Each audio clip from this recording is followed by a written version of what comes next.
The sky above the human colony world was calm at first. The morning light spread over the green hills, and workers in the fields began their usual day.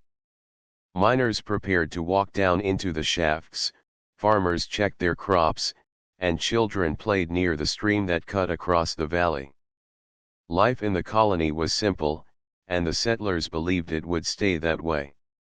Then the calm broke.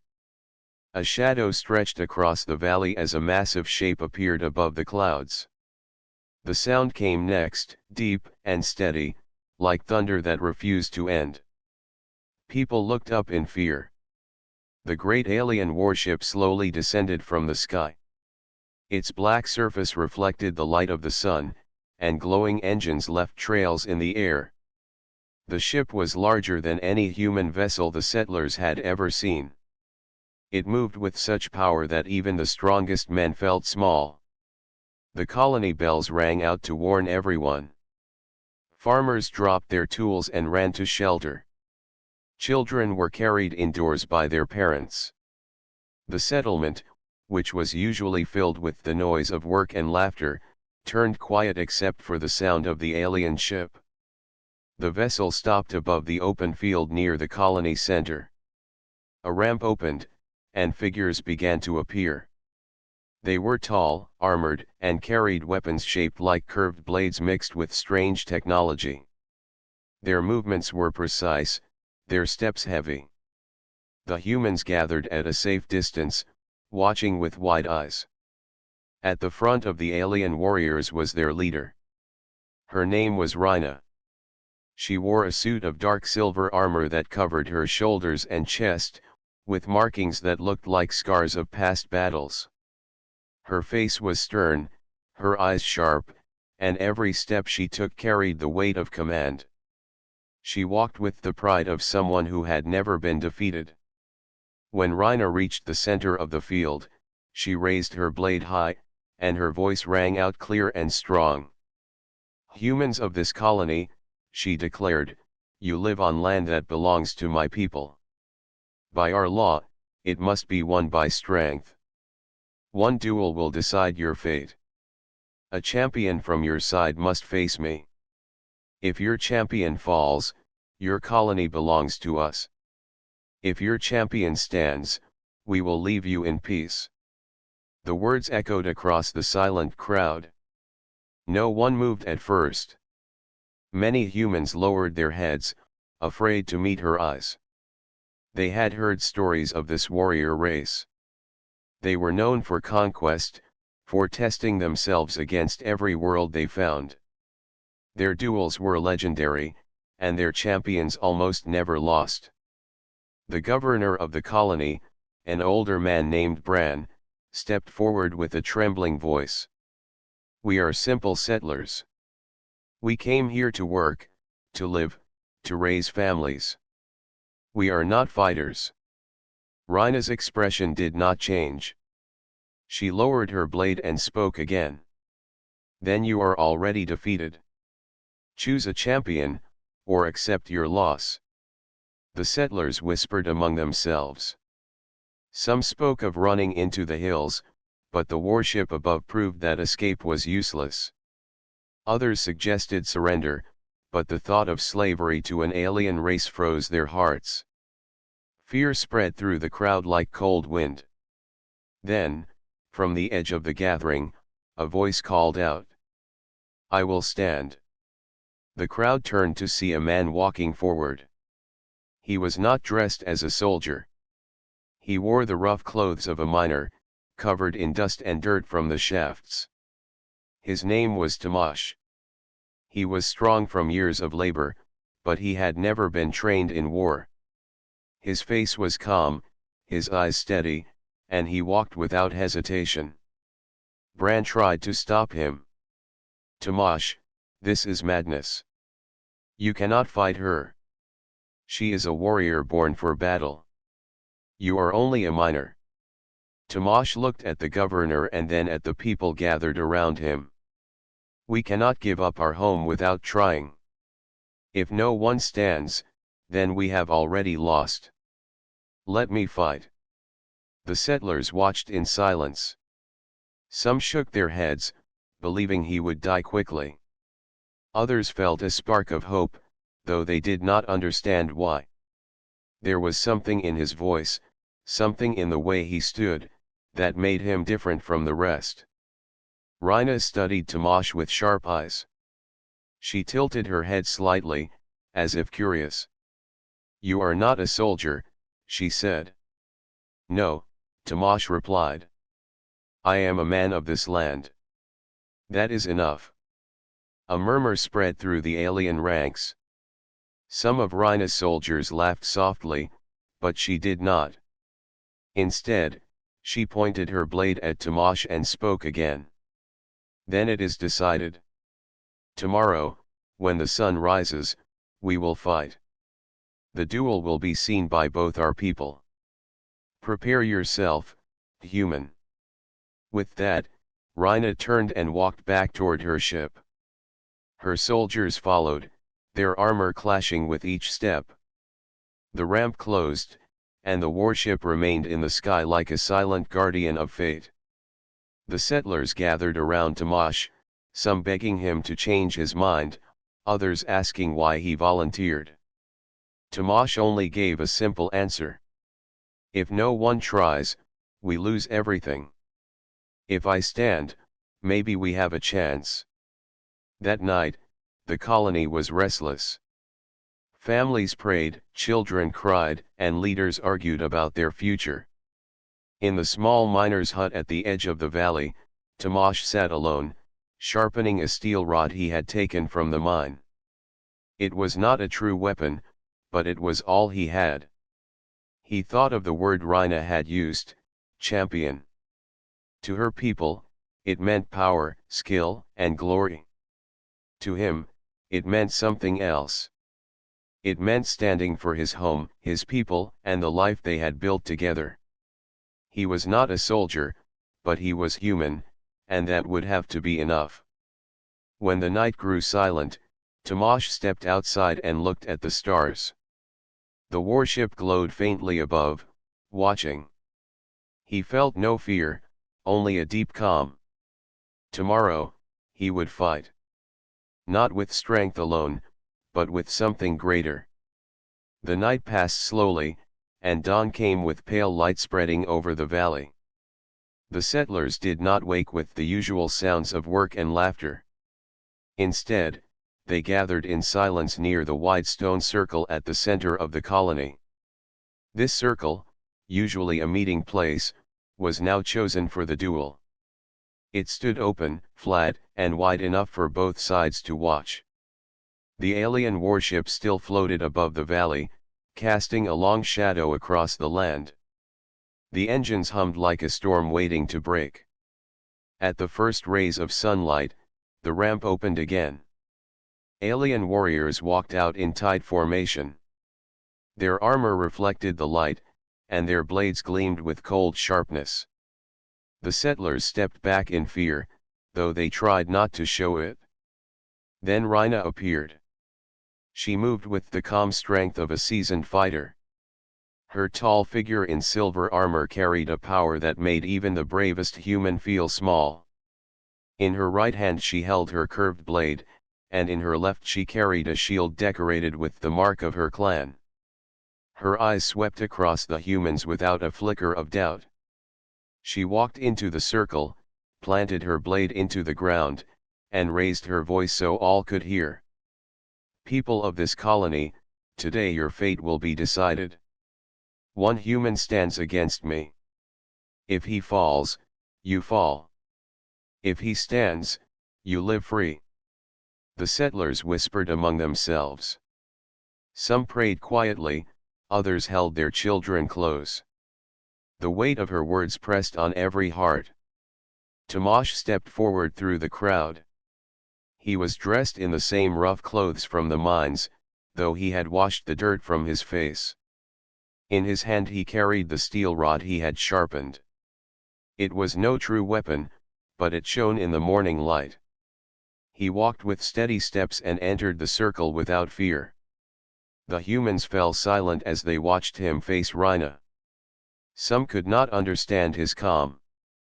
To them, he looked like an ordinary man, and they feared he would be cut down in the first strike.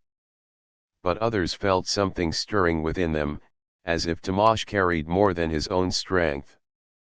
Rhina studied him closely. Her sharp eyes narrowed, and for a moment there was no sound but the hum of the warship above. Finally, she spoke. "You are brave to stand here, Minor. But bravery without skill is nothing. Do you understand the weight of this duel? When I strike with the strength of my people. When you fall, your people will kneel." Tomasz lifted his steel rod and rested it across his shoulder. His voice was calm, almost quiet, yet it carried clearly through the circle. "I understand. I will fight, not only for myself, but for every person who calls this place home." The words spread among the settlers like fire in dry grass. Fear did not vanish, but something stronger took its place. Hope began to rise in their hearts, though none could explain why. Rhina did not flinch. She pulled her blade from the ground and lifted her shield. Her stance was perfect, every muscle ready. "Then let us begin." But before she moved, Bran, the colony governor, stepped forward. His voice shook, but he forced himself to speak. "Rhina, must it truly be to the death? Can honor not be proven in another way?" Rhina turned her gaze on him, and Bran stepped back as if struck by her eyes alone. "There is no other way," she said firmly. "This is our law. A duel ends only when one no longer stands." The settlers trembled, but Tomasz did not. He stood in the circle, his steel rod resting lightly in his hands. He faced Rhina without lowering his eyes. Then, with a signal from the alien second in command, the duel was declared ready. The crowd drew back, leaving only the two champions in the circle. A deep silence fell. Rhina raised her blade high and slammed it against her shield. The sound rang like thunder, making the settlers flinch. She took a step forward, and the ground seemed to tremble under her weight. Her eyes burned with determination, but not with cruelty. She fought for law, not for bloodlust. Tomasz shifted his feet slowly, placing himself in a balanced stance. He did not mimic her style. Instead, he held his rod with both hands, calm and steady. To many, it looked clumsy compared to her elegance, but there was something unshakable in his stillness. Rhina spoke once more, her voice low enough only he could hear. "If you are wise, you will surrender before the first strike. I will not mock you for it. I will only respect you for knowing your limit." Tomasz gave no answer. His silence was his reply. The first move was hers. With the sudden speed of a storm, Rhina swung her blade down toward him. The settlers gasped, certain the duel would end in one heartbeat. Tomasz moved at the last moment, stepping aside. The blade struck the stone ground, sparks flying, but Tomasz stood untouched. The humans shouted in surprise. The aliens muttered among themselves, some raising their brows at his quickness. Rhina pulled back her weapon and struck again. Once more Tomasz stepped aside, his movements simple, yet perfectly timed. He did not attack, not yet. He only watched her, learning her rhythm. The crowd grew restless. To them, it looked as if he was stalling. But there was no fear in his face. Each time she struck, he flowed away like water, calm and steady. Finally, Rhina paused. Her eyes narrowed as she studied him. "You are slower than me, weaker than me, but you do not falter. Why do you not strike?" Tomasz raised his steel rod and answered softly, "Because I fight to protect, not to destroy. I wait for the right moment." Her expression hardened, but inside her chest, a spark of unease flickered. It was small, hidden, but it was there. The duel had only begun, yet already it was different from any she had fought before. After the first clash in the stone circle, the duel was paused. Rhina had demanded that the fight begin with the sunrise, but by their code, it was proper to give both sides a short time to prepare their bodies and minds. The settlers returned to their homes, speaking in hushed voices about what they had just witnessed. Some were filled with fear, certain Tamash could not survive another strike. Others whispered with hope, remembering how he had avoided the first blows. No human had ever faced one of the alien warriors and stood unharmed after the opening exchange. As the aliens returned to their warship, Rhina did not show emotion. She walked among her soldiers with her head held high, but inside her mind, questions stirred. She had fought many duels. She had struck down champions from other races. But this human miner was different. His movements were plain, yet they carried purpose. He did not fight with desperation or panic. He moved as if he already knew something she did not. Inside the colony, Tamash went back to his small hut. The steel rod rested against the wall, shining faintly in the light. He sat on a wooden stool and drank water slowly. His hands did not tremble. He was not a man of war, but his heart was steady. The governor Bran entered, worry written across his face. Tamash, you surprised us all today. But you cannot hope to defeat her. She is faster, stronger, and trained since childhood. Why did you step forward? Tamash looked at him, his eyes calm. Because no one else did. If I had not stepped forward, she would have declared us defeated. Fear would have chained us forever. I do not want to win glory. I want to give our people a chance to stand. Bran sighed deeply. But what chance do we truly have? Tamash placed a hand on the table. Hope is a chance. And hope grows when even one person refuses to bow. The words spread beyond Bran. Others came to see Tamash. Farmers, miners, mothers, and even young boys came to look at the man who had dared to face the alien warrior. They asked him why he was so calm, and his answers were always simple. Because this is our home. As night approached again, the aliens trained on the field outside their ship. Rhina moved with the grace of a dancer and the force of a storm. Her blade cut the air in perfect arcs, each strike fast and powerful. Her soldiers watched with pride. She had never lost a duel, and they believed tomorrow would be no different. Yet when she was alone, she thought of Tamash's eyes. They had not looked at her with hatred, nor with fear. He had looked at her as if he carried something larger than himself. The memory unsettled her, though she did not show it. Back in the colony, Tamash walked among the settlers. He asked them about their lives, their dreams, and their struggles. He listened more than he spoke. When children asked him if he would win, he smiled gently and said, I will fight as long as I stand. That is enough.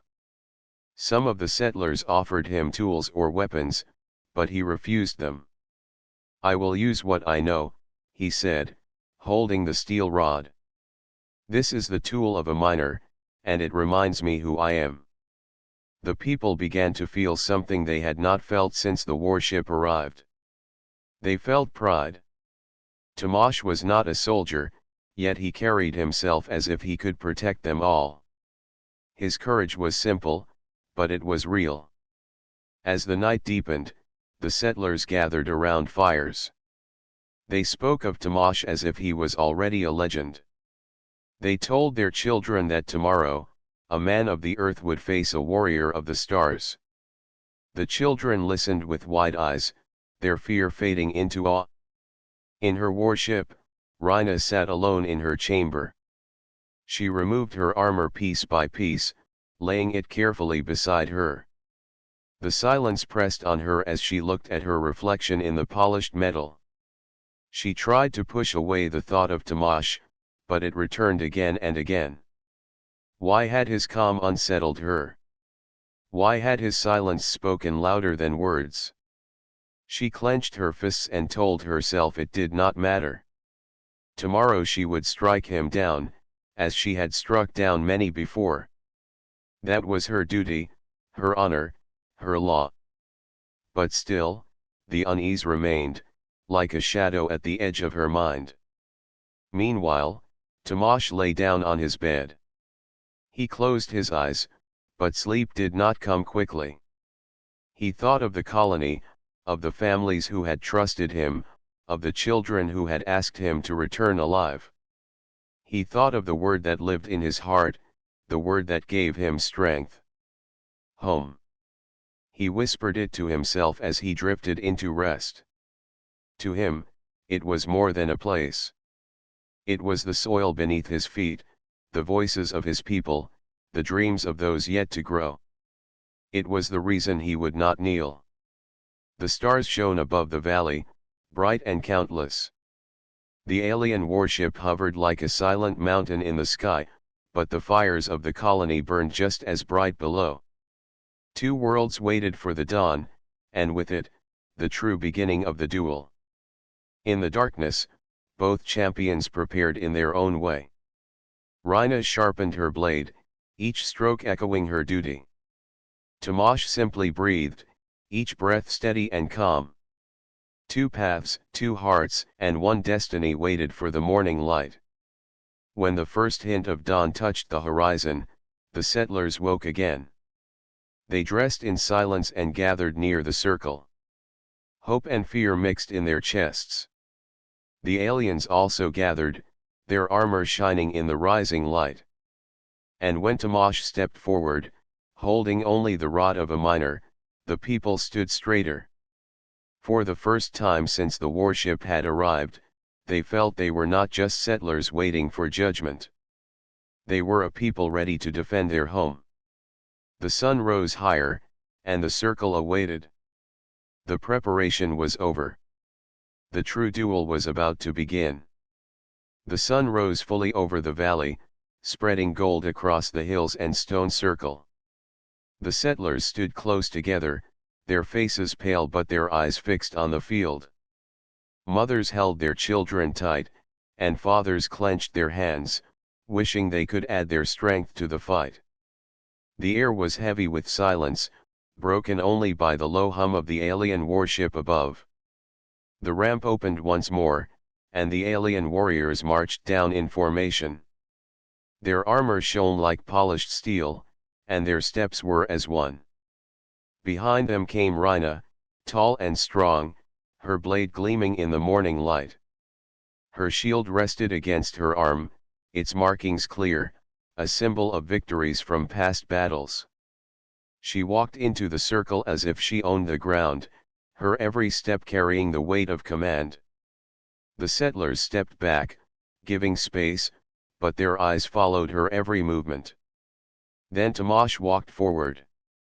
He carried no shield, only the steel rod from the mines.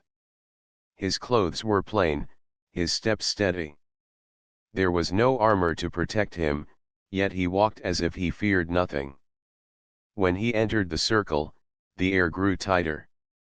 Two worlds faced each other now, one born in fire and conquest, the other born in earth and labor. Rhina lifted her blade and called out in a strong voice. The time has come. This duel will decide your fate. If I stand at the end, your colony belongs to us. If you stand, we will leave and never return. The settlers murmured, their fear mixing with hope. Some believed Tamash would be struck down quickly, but others remembered how he had faced her before without breaking. Rhina pointed her blade at Tamash. Do you still stand by your choice, miner? There is still time to surrender. Tamash held the rod across his body and spoke clearly. I stand. Not only for myself, but for every person here. The words carried across the field, reaching every ear. The settlers straightened, pride warming their fear. The alien second in command raised his arm and shouted. The duel begins.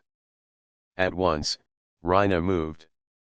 She charged with speed that shocked the humans. Her blade came down in a sharp arc, glowing faintly as it cut the air. Tamash stepped aside, the blade striking stone and throwing sparks. The settlers gasped, but Tamash remained unharmed.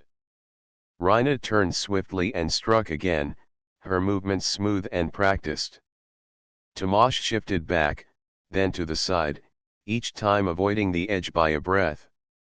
He did not attack. He only watched, waiting, his rod ready. The settlers grew restless.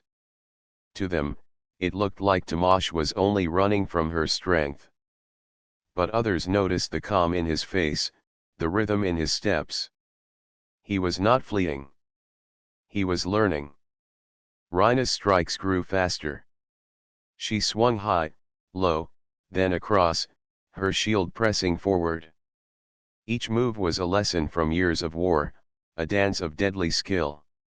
Yet no matter how sharp her blade, Tamash flowed away like water, never breaking his calm. Finally, Rhina stepped back, her chest rising and falling with heavy breath. She had expected him to fall quickly, but he still stood, his rod steady, his eyes focused. "You do not strike," she said, her voice sharp. "Are you afraid to face me?" Tamash shook his head. "I am not here to destroy. I am here to protect. I will strike when the time is right." The settlers heard his words, and their hearts beat faster. They began to understand that he was not weak. He was waiting. Rhina narrowed her eyes. His words unsettled her, though she did not show it. She tightened her grip and moved again. This time she used her shield, pushing forward with force. Tamash braced himself and stepped aside, letting the shield pass, then tapped it lightly with his rod. The sound rang across the circle. The aliens frowned. To them, it was nothing, only a weak touch. But to the humans, it was a sign. He was not just dodging. He was testing. The duel stretched on. Rhina struck again and again, her blade cutting the air with fury. Tamash moved, blocked, and turned, each time staying just beyond her reach. The stone ground cracked beneath her strikes, but the miner still stood. At one point, she swung down with all her strength. Tamash raised his rod and caught the strike. Sparks flew, and the ground shook with the force. For a moment, the two stood locked together, eyes meeting. Rhina's strength pressed hard, but Tamash did not yield. His arms trembled, yet his stance held. The settlers shouted, their voices rising in hope. The sound echoed through the valley, shaking away fear. Rhina broke the lock and stepped back, her chest heaving. She had fought many duels, but none like this. Her opponent was not skilled, not trained, yet he endured every strike. His calm eyes cut deeper than any blade. Tamash lowered his rod, breathing steady. His voice was quiet but firm. "You fight for law. I fight for home. That is the difference." Rhina's grip on her blade tightened. For the first time in many years, she felt something strange inside her chest. It was not anger. It was not fear. It was doubt. The duel was far from over, but already, the balance had shifted. The settlers cheered, their voices filling the valley. The aliens watched with unease. The miner had not won yet, but he had not fallen either. And with each passing moment, his strength seemed to grow, not in muscle, but in spirit. The circle of stone, once only a field, now became the place where hope itself stood against conquest. And the duel, begun with steel, was slowly turning into something greater. The duel raged on as the sun climbed higher in the sky. Sweat ran down Tamash's face, and dust rose from the ground with every strike.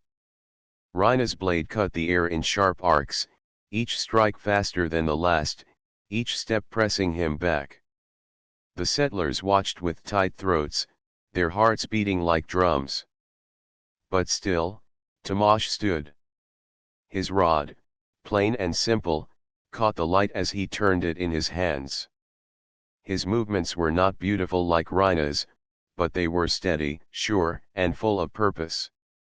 He blocked when he had to, stepped aside when he could, and endured every blow that came near. The aliens grew restless. They had expected their leader to finish the fight in moments. Now, as the duel stretched longer and longer, their eyes flicked with unease. Rhina had never needed this much time to break an opponent. Rhina's breath came harder now. She circled Tamash, her eyes narrow, her shield raised. Her voice was sharp when she spoke. "You are strong for a minor, but you are wasting time. End this and strike me." Tamash tightened his grip but did not move forward. His voice was calm. "I do not fight to destroy. I fight to protect. My strike is not yet needed." Her lips pressed into a thin line. Anger burned in her chest, though she did not understand why. She wanted him to attack, to prove he was more than just a shield of flesh. But he held back, waiting. The settlers cheered louder now.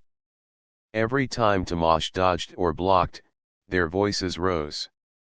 The sound carried across the circle, breaking the silence that had once been filled only with the clash of steel. The more he stood, the stronger their voices grew. Rhina charged again. Her blade slammed down with force enough to crack the stone beneath. Tamash stepped aside and let her strike hit the ground. Dust and sparks rose in the air. She turned, her shield flashing forward, but Tamash ducked and let it pass over his head.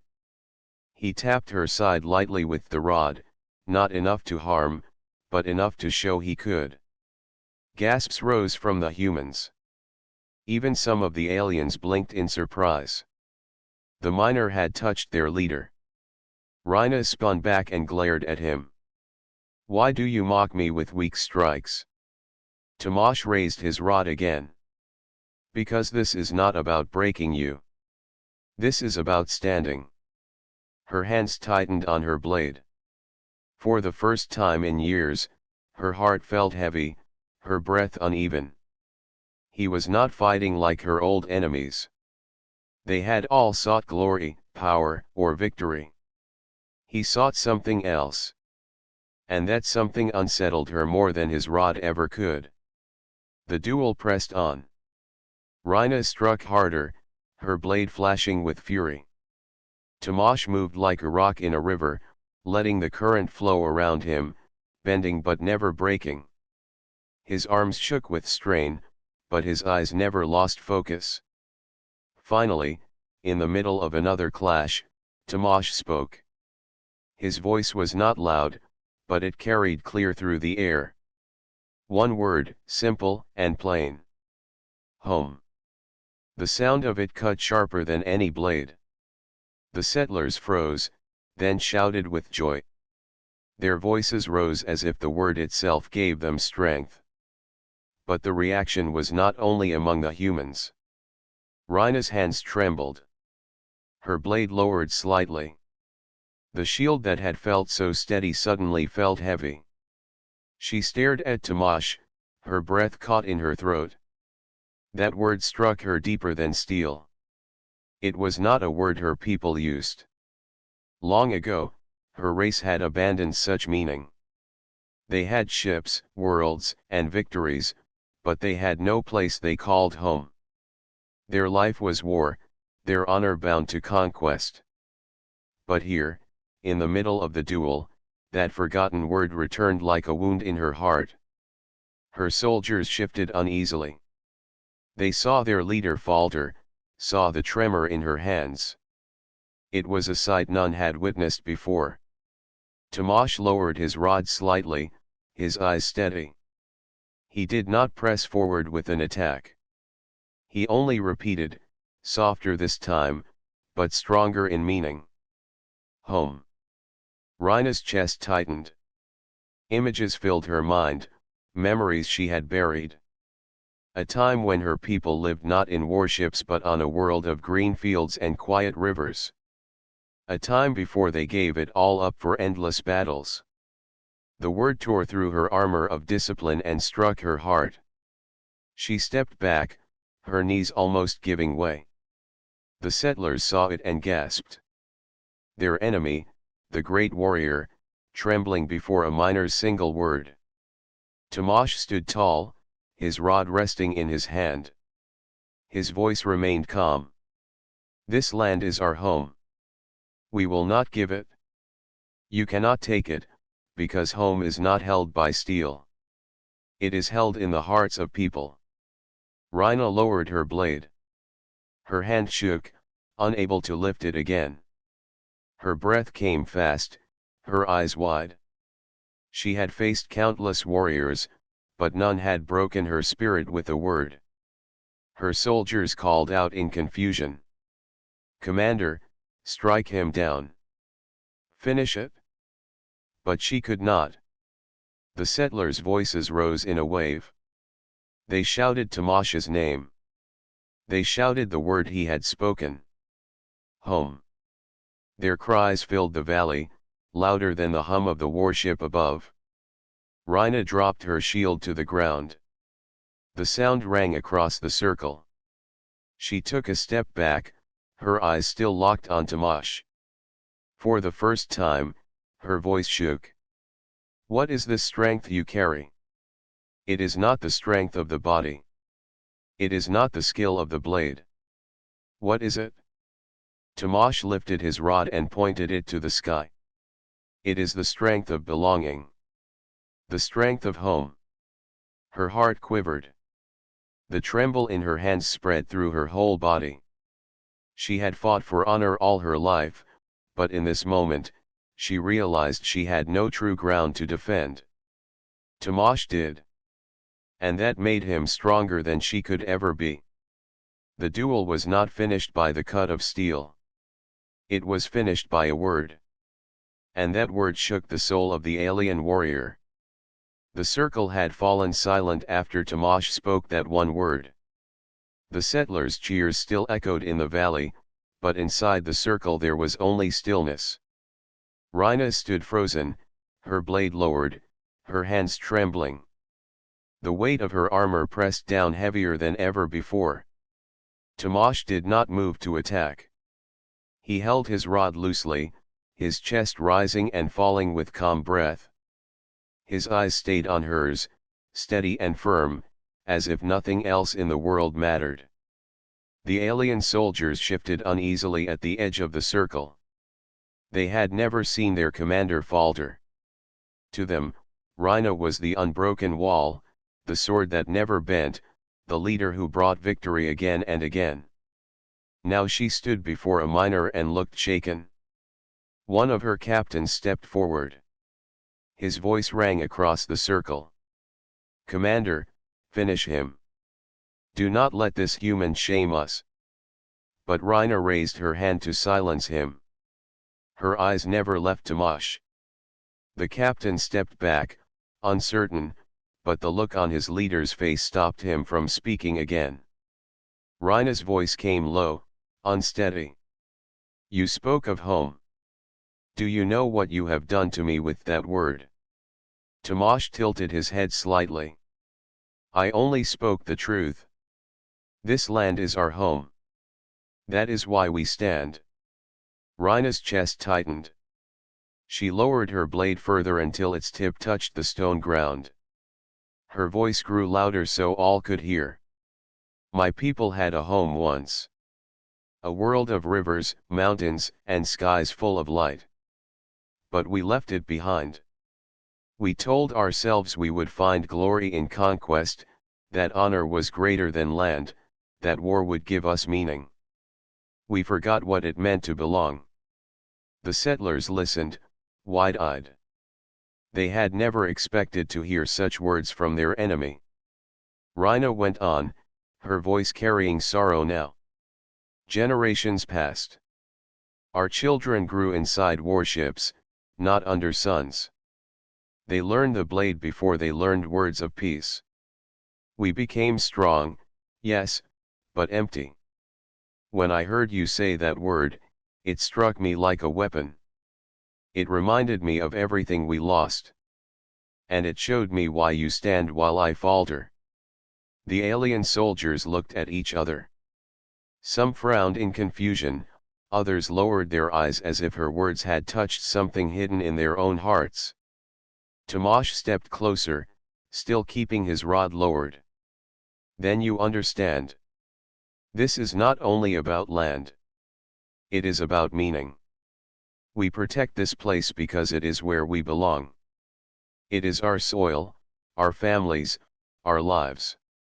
That is strength greater than any blade. Rhina's eyes glistened, though no tear fell. She raised her head and looked around the circle, first at her soldiers, then at the settlers. For the first time, she felt the difference between her people and these humans. Her people had power, but no root. The humans had weakness of body, yet strength of spirit. She spoke again, this time not only to Tomash, but to all who were watching. I see now.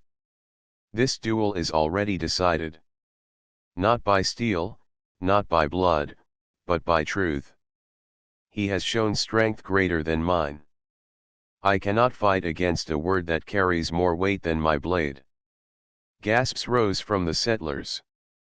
They had feared death and slavery, but now they saw their enemy lower her weapon willingly. The alien captain called out again, anger in his voice. Commander, you dishonor our law. You must not end this without victory. Rhina turned to him with fire in her eyes. No, I bring greater honor by facing truth. Victory means nothing if it blinds us to what is real. This man has defeated me. Not with strength, but with meaning. And that is a defeat I must accept. The captain lowered his head, unable to answer. Rhina dropped her shield to the ground. It struck the stone with a heavy sound. Then she laid her blade beside it and stepped back from Tomash. Her hands, though still trembling, were now open, no longer holding weapons. She faced him directly. Miner, you have won. By our law, your people remain free. By my word, my ship will leave this world in peace. The settlers erupted in cheers, their voices shaking the air. Mothers wept with joy. Fathers lifted their children high. They shouted Tomash's name and the word he had spoken. The valley rang with hope. But Tomash did not smile in triumph. He lowered his rod and looked at Rhina with calm respect. You chose truth over pride. That is strength too. Her chest ached at his words, but she nodded slowly. Perhaps. Perhaps it is a strength my people must learn again. The alien soldiers stood uncertain. Some looked away, ashamed. Others stared at the humans with new respect. A few even placed their weapons down, small signs of their own doubts. The Governor Brand stepped forward, his face lit with relief. He bowed his head slightly to Rhina. If you leave us in peace, we will remember this day not with hatred, but with respect. You chose honor in a way greater than war. Rhina's voice was firm again, though softer than before. Remember this day as you wish. But I will remember it as the day I learned the true meaning of strength. She turned back toward her ship, her soldiers following in silence. The ramp opened, and they walked aboard. The warship's engines rumbled, lifting it slowly into the sky. The settlers watched until it disappeared beyond the clouds, leaving the valley in peace once more. Tomasz stood quietly in the circle, his rod still in hand. The people rushed to him, surrounding him with cheers and gratitude. They called him hero, savior, champion. But he shook his head and spoke in a calm voice. I am no hero. I only spoke the truth. We all carry this strength. It belongs to every one of us. The settlers nodded, tears in their eyes. They understood now that his courage had not come from power, but from belonging. And they promised themselves never to forget it. Far above, in the warship, Rhina stood alone in her chamber. She removed her armor and placed it carefully aside. She looked out a window at the stars. The words still echoed in her heart. Home. It trembled within her like a seed waiting to grow. For the first time in her life, she wondered if her people could find more than conquest. If perhaps they could remember what they had lost. If perhaps, someday, they too could have a home again. The valley returned to life after the warship disappeared into the clouds. For the settlers, it was as if the weight of an entire world had been lifted from their shoulders. Children laughed again, their voices no longer trembling with fear. Farmers picked up their tools with steady hands. Families embraced, holding each other close with the knowledge that they had survived. Tomasz stood at the center of it all, the plain rod still resting in his hand. He looked out at the people who now cheered his name, but his face remained calm. He did not see himself as a hero. To him, he had only spoken the truth that every human carried inside. Governor Brand stepped to his side, his voice warm with gratitude. You saved us all, Tomasz. Your courage gave us back our lives. Tomasz shook his head slowly. No. It was not courage. It was belonging. That is what gave me strength. Without this land, without these people, I would be nothing. Bran placed a hand on his shoulder and smiled. Then that is the kind of strength we must never forget. The settlers agreed. They began to rebuild with a new fire in their hearts. Houses were repaired, fields were planted again, and every task was carried with pride. They no longer saw themselves as weak settlers waiting for protection. They saw themselves as a people who had stood against warriors of the stars and had not broken. News of the duel spread quickly. Traders carried the tale across space, telling how a miner had faced a great alien warrior and won not by blade but by a single word. At first, many scoffed, saying it was only rumor. But as the story grew, others began to listen. And as they listened, they began to wonder if there was truth within it. Far away, in the halls of the alien fleets, whispers of the duel reached the ears of soldiers and commanders. Some dismissed it, saying their leader had grown weak. Others grew quiet, troubled by the thought that strength could be found in something more than conquest. Rhina herself carried the weight of that word like a stone in her heart. On her warship, she trained as always, led as always, but her spirit was changed. She remembered the faces of the settlers and the voice of Tomasz when he said home. She remembered how her hands had trembled, not from fear of death, but from the sudden truth that her people had lost something precious. One night, she stood before her soldiers and spoke plainly. We are strong, but our strength is hollow. We have lost what others still hold. We speak of honor, but we do not know the honor of belonging. We have no home. That must change. Her soldiers shifted uneasily. Some resisted, clinging to the old ways. But others listened with open hearts. For the first time in generations, the seed of doubt about endless war began to grow among them. Back on the settlement, Tomasz returned to the mines. He worked with his hands in the dark stone tunnels, just as he had before the duel. But the people no longer saw him as only a miner. They came to him for guidance, for wisdom, for reminders of the strength they all shared. He never raised himself above them. When they called him leader, he answered, "I am only one of you." When they praised his victory, he said, "It was our victory, for I fought with your voices behind me." Seasons passed, and the settlement grew stronger. Crops flourished, children were born, and new buildings rose. The memory of fear slowly faded, replaced by pride in what they had endured together. Each year, on the day of the duel, the settlers gathered in the valley.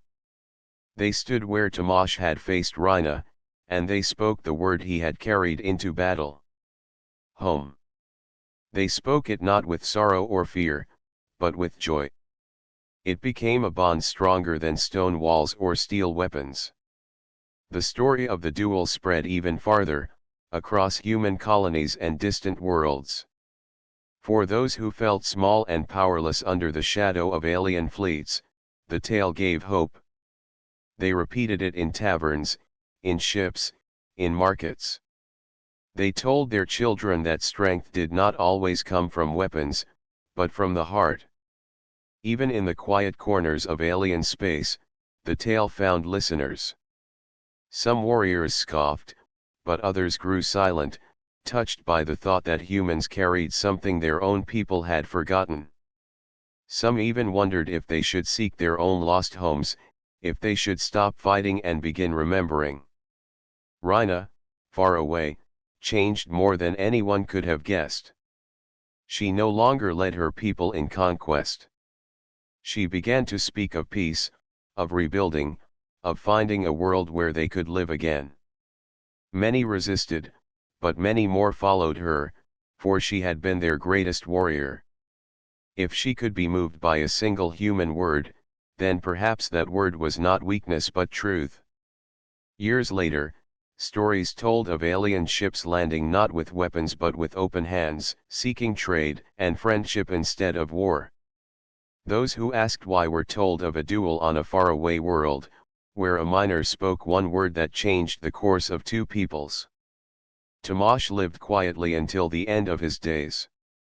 He never left his settlement, never sought fame, never called himself a hero.